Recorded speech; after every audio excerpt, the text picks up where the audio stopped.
Every no from him I felt like a recorded my verdict, father, not advice. not out of curiosity, but Her because I quiet wanted to tears still know echo who in he my really head. was. Why can't you That just night, help me? he looked straight at me and said, "I'm not You're paying not my your tuition responsibility anymore." anymore. His voice was cold, like I was a stranger. But then, just a few minutes later, I heard another voice, Listen to coming me. from inside You his already room. know I'm not your father. That voice said my name. And what I heard next made me question if he was ever really my father. He didn't know I Never had know the turned on the truth. recorder. Didn't know that everything This he isn't said that happening. night would become evidence of a truth my whole family has been hiding. Sarah, I thought this where was have you just about been? tuition money. But it was really about a secret that could destroy my entire family. You Pay think that I'm money for lying? tuition, Keep watching. but the look in Then his you'll eyes. understand why I no I longer don't know call who him this man Dad. is. Hit subscribe. In the next part, I'll play you the recording, and trust me, you've never heard anything like it before. 3 months before everything blew up, I still thought my dad was the hero of my life. The man who woke up at 5 a.m., worked all day, and still came home asking, "How's school going, kid?" I believed in that. Believed it so much that I didn't realize I was just living on a stage he had built himself. I was the only child in the house still trying to get into college. And he always said, "I just want you to be better than me." But that night, I heard him on the phone, saying I wasn't worth investing in. Not worth paying tuition for. Have you ever heard a family member talk about you like that? It felt like someone crushed my heart with their bare hands. That's when I started to doubt everything. Why was he hiding the tuition records? Why was my savings account suddenly locked? And more importantly, why did my mom avoid looking me in the eye whenever I mentioned him? I still remember the day everything started to fall apart. A stranger showed up at my house and handed me a brown envelope. Inside, there were no documents. Just a USB drive and a line scribbled in messy handwriting. "If you want to know who your father really is, listen to this." What would you do if you received something like that? I didn't believe it at first. Until I played it. And heard his voice, saying things no father should ever say about his own child. I thought I was imagining it. But the more I listened, the more I realized this wasn't a mistake. It was part of a plan. A plan where I was both the victim and the final target. Would you dare to keep listening? Because from that moment on, I knew my life would never be the same again. I waited until my father came home. The rain was pouring, thunder shaking the whole house, and I sat there in the dark, gripping the USB in my hand. When he walked in, I turned on the light. "Dad," I said, "we need to talk." He looked at me, calm, collected, like nothing had happened. "Is this about tuition again?" His voice was so cold it made me feel like a stranger in my own home. I placed the USB on the table. "I know everything." The air turned heavy. He smiled faintly. "What do you think you know?" I shouted, "That you told people I'm just a burden. That you never planned to pay for my college." He stayed silent for a long moment. Then said softly, "You don't understand. I was protecting you." I laughed, my voice trembling. "Protecting me? By destroying my future." Have you ever talked to someone whose every word made you question your own memory? He made me feel like I was the one who was wrong. "You don't know the whole story," he said. "If you knew the truth, you wouldn't want to go to college anymore." I asked him, "What's the truth then?" He stepped closer and his eyes changed, no longer the eyes of a father, but of someone hiding something terrible. "You're not the only one," he whispered. "And if you're smart, you'll stop right here." I stepped back, my heart pounding. Not the only one? What did that even mean? I asked again, but he turned away and poured himself a drink. "There are things," he said, "better left unknown." Can you believe that? The one person you trusted the most telling you that the truth could kill you. I looked at him, the man who once taught me to be honest, to be brave. And right then, I realized. He wasn't my father anymore. He was the man hiding a secret I'd have to pay dearly to uncover. That night, I couldn't sleep. Every time I closed my eyes, I heard my father's voice echoing in my head, "If you're smart, you'll stop right here." But you know what? I was never the kind of person who stops. I turned on my computer and opened the USB again. Inside was a hidden folder named backup_recordings. I didn't remember ever creating it. And what terrified me most was this: the files were created on the exact same day my dad said he wouldn't pay my tuition. I clicked it open. There were 3 audio files. I played the first one. My father's voice came through, rough, urgent. "Don't tell her. She still thinks she got a real scholarship." I froze. A scholarship? I'd been working part-time jobs, staying up all night to cover my tuition, and all this time, they'd been pretending to help me. Have you ever felt like the whole world was performing one big play just to lie to you? I played the second recording. A woman's voice, my mother's. "What if she finds out?" My father replied, "Then we'll twist the story." I always do. I replayed it again and again, hoping I'd misheard. But I hadn't. It was them, plotting, cold, and real enough to make me want to throw my laptop out the window. My hands were shaking as I opened the third file. And this time, it wasn't my father's voice. It was mine. "I know everything," my voice said. "And if you don't tell the truth, I'll expose it all." I froze. I never said that. At least, I don't think I did. Have you ever heard your own voice saying something you don't remember saying? It's terrifying. I didn't know if that recording was fake, or proof of something much bigger. But I knew one thing. If someone was trying to erase me from this story, they just made their first mistake by leaving evidence behind. The next morning, I went back to my father's old room. Everything was exactly as if he had never left. But when I opened the file cabinet, something made me freeze. A wooden box, locked, and labeled, "Tuition Project, Confidential." My heart pounded wildly. I knew I shouldn't open it. But if you've been lied to your whole life, you'll understand, curiosity is stronger than fear. I pried it open. Inside were no tuition papers. There were photos of me, from when I was a child, all the way to my freshman year of college. Each photo had red ink notes: Phase 1, Test 2, Subject 03. Subject? I was a subject. I pulled out another document. It was a tuition sponsorship contract, but underneath, there was a scrawled line: "Do not disclose funding source. Register for Group C psychological experiment." My hands trembled. My tuition was never cut off. It was paid by an experimental project.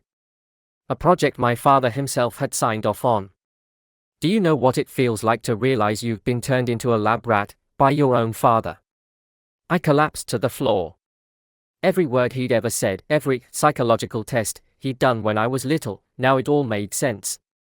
I wasn't raised as a child. I was programmed as a research subject. At the bottom of the box was an unsent letter. My mother's shaky handwriting read, "I'm sorry. It will find out soon. I can't take this anymore." I gasped for breath. The room spun around me. Everything I'd ever believed in was just data in a family experiment. And the scariest part was, the file was still empty under the section labeled Final Result. That night, I couldn't take it anymore. I called my father. His voice came through the phone, deep, calm, as if he'd been waiting for this call all along. "Why?" I asked. He stayed silent. Then he said one sentence that sent chills down my spine: "You've already surpassed the experimental phase." I froze. "What experiment?" "I'm a person, not a project."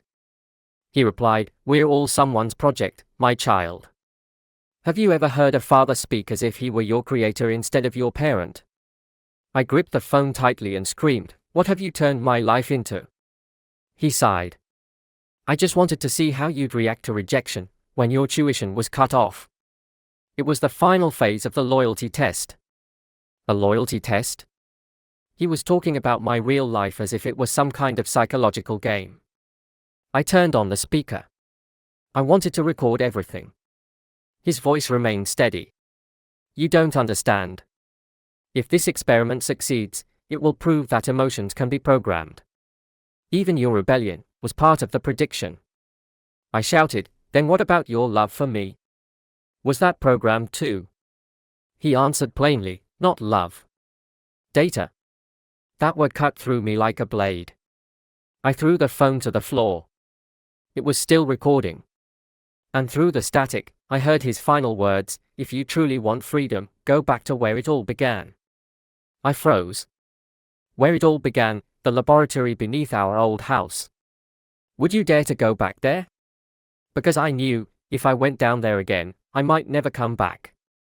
I was sitting in the dark room, the phone still lying on the floor. Suddenly, it started to vibrate. An incoming call, unknown number. No name. No area code. Just the same digits repeating, oh oh oh oh oh oh oh oh oh oh. I hesitated. Then I answered. A voice spoke on the other end, cold, calm, controlled. Don't believe anything he told you. You're the second copy. I froze. What? Who is this? The person gave a faint laugh. We've been watching you since the moment you escaped the lab. Where do you think your scholarship came from? My breath caught. Sweat ran down my back, even though the room was freezing. What are you talking about? I don't understand. You don't need to, the voice said. Just know that someone is coming for you. And when they do, don't let them see the scar behind your left ear. My hand went to my ear. And my heart nearly stopped. There was a small indentation, like something had once been implanted there. Who are you? I shouted. The one you used to be, the voice replied. Then the line went dead. I sat there, motionless, my heart racing out of control. The one I used to be? How could that be possible? I replayed the recording of my last conversation with my father. And at the very end, I noticed something I hadn't before, an echo. The same voice that had just called me. Do you believe in human copies? Because in that moment, I started to. And I finally understood, this story was never about tuition. It was about where I truly came from. I didn't sleep all night. Every time I closed my eyes, that voice echoed in my head. You're the second copy. The words sliced through me, over and over, tearing apart every memory I'd ever believed was real. The next morning, I tore through every file in my father's study, documents, old photos, school records, even hospital bills. And then I found it, a folder with my name on it. But underneath, another line, subject number 002, Project Rebirth. My hands shook as I opened it. Inside were pictures of me. But not me. A boy who looked exactly like me, lying in a hospital bed, covered in wires. Beneath the photo were the words, first version failed, biological father lost control. Biological father? I didn't understand. I stormed out and confronted him.